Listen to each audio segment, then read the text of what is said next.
berhasil saya tangkap dari materi yang telah disampaikan tadi bahwa untuk mendeteksi hijab atau rohi yang kami gunakan, kita harus tahu motif-motif musuh-musuh Islam seperti yang telah disebutkan tadi, mulai dari Syiah, Orientalis, dan Wahabi atau yang lainnya. Kemudian di tengah-tengah kajian kami menemukan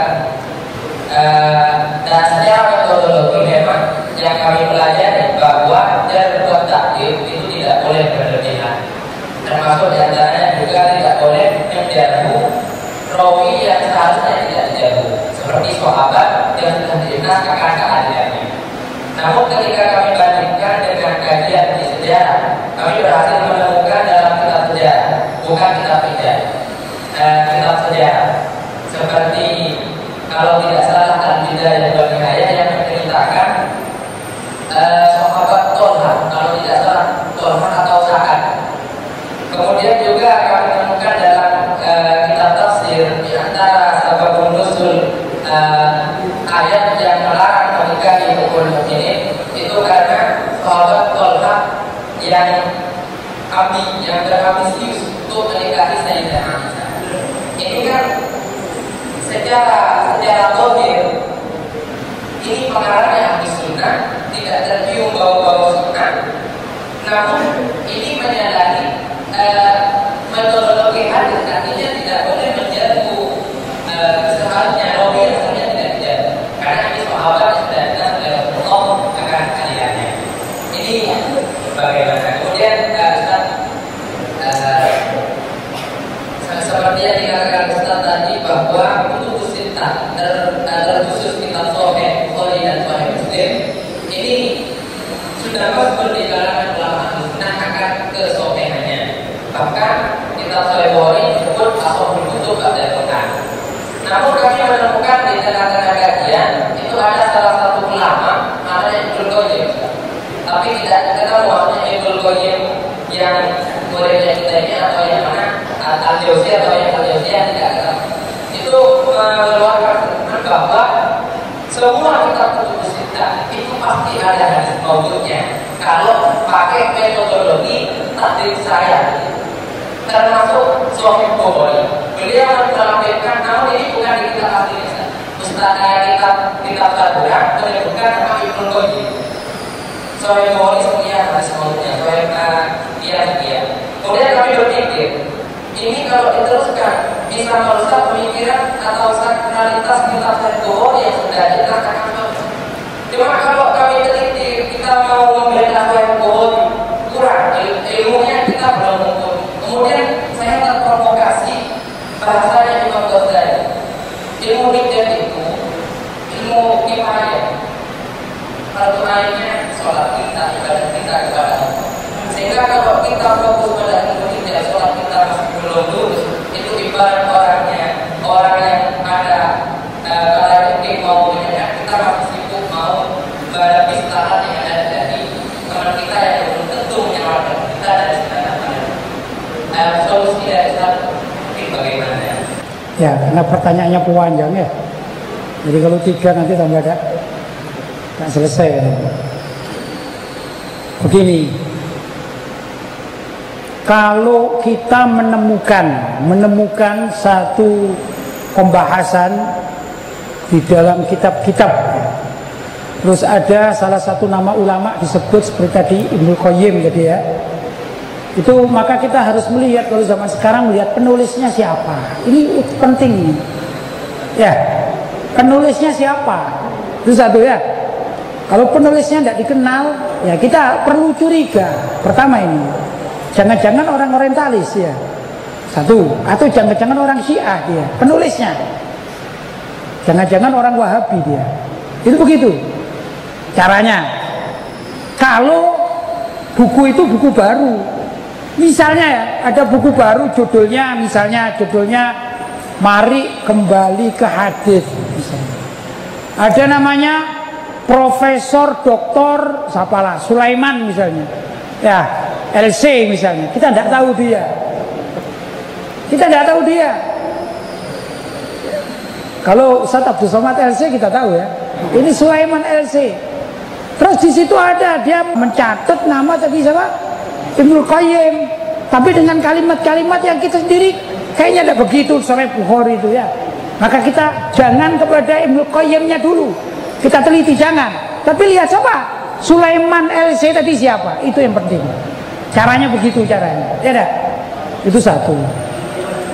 Tapi kalau dalam kitab ulama salaf, jelas ya. Misalnya ulama salaf itu yang kita kenal lebih muda, Imam Nawawi misalnya ya, Imam Nawawi. Dalam kitab Imam Nawawi kok tertulis gitu loh, kok tertulis. Jelas ya? Kok tertulis? Menurut Syekh Fulan, Ibnu Qayyim tak apa dan orang-orang terkenal lah, ya misalnya. Misalnya ini, kok bertabrakan atau mengatakan di Sahih Bukhari ada apa tadi? Hadis maudhu'nya. Nah, itu biasanya sudah ada ulama lain yang merudut apa mengkanternya. Dalam kitab sejarah itu sekarang ada kitab, kalau tidak salah namanya kitab Tahdirul Abqari kalau tidak salah.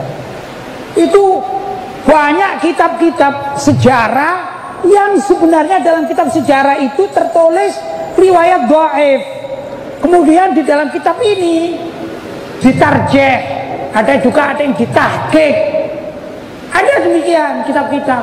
Barangkali kitanya yang belum menemukan kitab tersebut, tapi sebenarnya di kalangan ulama-ulama salaf sudah ada rudut biasanya begitu. Lihat ya. Jadi di dalam kitab tadi mengatakan Ibnu Qayyim gitu ya, mengatakan sebenarnya di dalam hadis Bukhari atau Kutubus Sittah itu hampir semua kitab ada maudhu'nya kan begitu ya. Maka yang perlu kita cari adalah siapa ulama salaf atau ulama di masa itu yang merudut alias mengkanter Syekh Ibnu Qayyim tadi itu. Jelas ya? Dan pasti ada. Begitu tradisi para ulama terdahulu itu begitu. Jelas? Yang ketiga Pak, sudah selesai? Ya Pak? Oh, masalah sahabat. Ya. Riwayat tadi, riwayat yang menerangkan tentang sahabat kulluhum udul kan begitu ya. Maksudnya setiap sahabat itu jika meriwayatkan hadis, jadi namanya adalatus sahabah. Namanya adalatus sahabah. Di mana? Di dalam dunia apa? Semua sahabat adil, yaitu di dalam meriwayatkan hadis. Fi riwayatil hadis. Maka siapapun yang namanya sahabat, kalau dia meriwayatkan hadis itu diterima karena dianggap oleh para ulama kulluhum udul fir riwayah. Jelas ya? Fir riwayah. Baik itu yang ikut perang Siffin maupun yang tidak pernah ikut perang. Ya. Baik itu sahabat yang bersih dari maksiat atau sahabat yang mungkin terjerumus kepada kemaksiatan. Karena ada kan? Ada seorang wanita sahabiah yang datang kepada Nabi dan mengaku bahwa dirinya telah berzina. Berarti pelaku zina kan? Itu kalau di dalam syahadah di dalam syahadah fikih yang namanya orang fasik tidak diterima syahadahnya, persaksiannya, betul?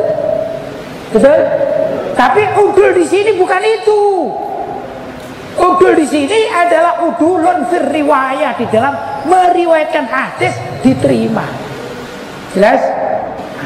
Sahabiah tadi itu mengaku kepada Nabi, ya Rasulullah, saya habis berzina. Ya, ringkas cerita, panjang ceritanya saya pendekkan saja, saya ringkas. Katanya, loh, kamu itu betul? Iya, apa buktinya? Ini saya hamil. Nah, kalau sudah hamil, ya nggak usah perlu saksi lagi, hamil kan ya. Maka ya sudah, kalau begitu, kamu tunggu melahirkan dulu. Akhirnya lahirlah si bayi. Setelah itu datang pada Rasulullah, ya Rasulullah, saya sudah melahirkan bayi, saya ingin dirajam karena saya ingin tobat minta dirajam. Kata Nabi, terus kalau engkau dirajam sekarang, anakmu siapa yang menyusui? Wah, ini belum dapat. Ya sudah, kamu susui dulu. Nah, sampai selesai kamu susui, nanti kamu datang. Disusui ala 2 tahun. Sudah, setelah itu 2 tahun datang ke Rasulullah. Gimana Rasulullah, saya kepingin dirajam karena saya telah berzina, saya ingin tobat. Ya, kemudian kata Rasulullah, loh kalau sekarang kamu dibunuh, dirajam, anakmu hidup sama siapa? Siapa yang mengasuh? Cari pengasuh dulu. Nah, setelah dapat pengasuh, barulah dilaksanakan rajam tersebut. Kan begitu di dalam hadisnya. Nah, setelah dirajam, maka Rasulullah SAW mau menyolati. Sebagian sahabat termasuk Sayyidina Umar mengatakan, ya Rasulullah, kenapa engkau menyolati orang yang sudah berzina ini? Ya tidak pantas lah, engkau seorang nabi, ini penzina kok engkau solati. Maka kata Nabi Muhammad SAW, wahai para sahabat, kamu tidak tahu kan, ini kan sudah tobat ya. Nah, setelah dia dirajam tadi, Allah menurunkan maghfirah, ampunan, dan juga dia minta dirajam, maka dia mendapatkan pahala yang besar karena tobatnya itu. Kata Nabi, andai kata kusimat li ahlil Madinah, pahalanya si wanita ini kan sudah dirajam dia, kusimat li ahlil Madinah lakafat. Andai kata dibagi pada seluruh penduduk Madinah, akan mencukupi itu pahalanya orang yang dirajam karena dia bertobat. Ya, ini saya tidak akan membahas hadis tersebut dengan maknanya, bukan ceramah umum ini ya, bukan tabligh akbar ini, membahas tentang hadis. Nah, beliau si wanita ini andai kata meriwayatkan hadis, diterima hadisnya karena dianggap udul, begitu loh. Jelas? Nah, berbeda dengan kepentingan ahli tafsir, berbeda dengan kepentingan sejarah. Kalau saya penulis sejarah, saya nggak mau tahu dengan adil atau tidak adil. Yang penting ini wanita berzina, maka saya hukumi, bisa saya katakan ini adalah fasik, kan begitu. Karena kepentingannya bukan masalah riwayatul hadis. Jelas? Baik. Termasuk juga yang lain. Ya dah.